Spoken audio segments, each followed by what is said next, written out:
ഇപ്പോൾ കോടതിയിലോ അല്ലെങ്കിൽ ഇവർ മറ്റുള്ള ആരും തന്നെ ശ്രദ്ധിച്ചിട്ടില്ലാത്ത ഒരു കാര്യം എന്താണെന്ന് വെച്ചാൽ ഫിംഗർ പ്രിന്റിന്റെ അതേ ക്രൈമാണ് ഗാർഡിയനിൽ ഉപയോഗിച്ചിരിക്കുന്നത്. അതായത് ഒരു പെൺകുട്ടി റേപ്പ് ചെയ്യപ്പെടുന്നു, അതിനുശേഷം അവൾക്ക് അതേക്കുറിച്ച് ആദ്യം അവൾ ഹൈഡ് ചെയ്യാൻ നോക്കുന്നു. പക്ഷെ അത് കൂടുതൽ ഇൻസിസ്റ്റൻ്റ് ആയിട്ട് വന്നപ്പോൾ അവൾ അവളുടെ ഗാർഡിയനെ വിവരം അറിയിക്കുന്നു.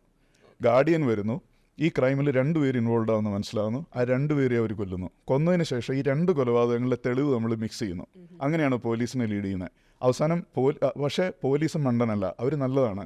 ഈ കൊല നടത്തിയ ആൾ നല്ല ആളാണ്, ചീത്തയായിട്ടുള്ള ആളാണ് കൊല്ലപ്പെട്ടത്. അപ്പോൾ ഈ രണ്ടുപേരും നന്മയുള്ളവരാണ്, പരസ്പരം ഏറ്റുമുട്ടുന്നത്, ഒരാൾ പിടിക്കാനും മറ്റേ ആൾ പിടി കൊടുക്കാതിരിക്കാനും. അപ്പോൾ അവസാനം സംഭവിക്കുന്നത് എന്താണെന്ന് വെച്ച് കഴിഞ്ഞാൽ പോലീസ് വിജയിക്കുന്നു, ശരിയായ ക്രിമിനൽ ആരാണെന്ന് കണ്ടെത്തുന്നു. പക്ഷേ ക്രിമിനലും വിജയിക്കുന്നു. അത് കണ്ടെത്തിയാൽ പോലും എന്നെ അറസ്റ്റ് ചെയ്യാൻ പറ്റാത്ത തരത്തിൽ ഞാൻ ലൂപ്പ് ഹോൾ ഇട്ട് അതിൽ നിന്ന് ഒഴിവായിരിക്കണമെന്ന്. ഈ സെയിം സ്റ്റോറിയാണ് ഫിംഗർ പ്രിന്റ്. അതിനകത്ത് ഒറ്റ വ്യത്യാസമേ ഉള്ളൂ.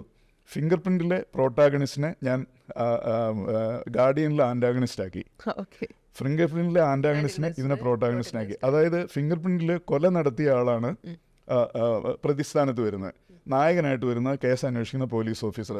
അത് നേരെ തിരിച്ചിട്ടു. കൊല നടത്തിയ ആളാണ് ഗാർഡിയനിൽ നമ്മുടെ നായകൻ, പുള്ളിയെ പിടിക്കാൻ വരുന്ന പോലീസ് ഓഫീസർ അതിൻ്റെ എതിരാളിയായി.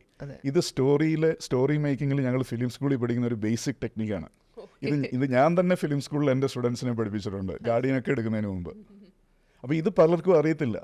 അപ്പോൾ ഈ ഫിംഗർ പ്രിന്റിൻ്റെ സെയിം സ്റ്റോറി തന്നെയാണ് ഗാർഡിയൻ, ഈ ഒരൊറ്റ വ്യത്യാസമേ ഉള്ളൂ.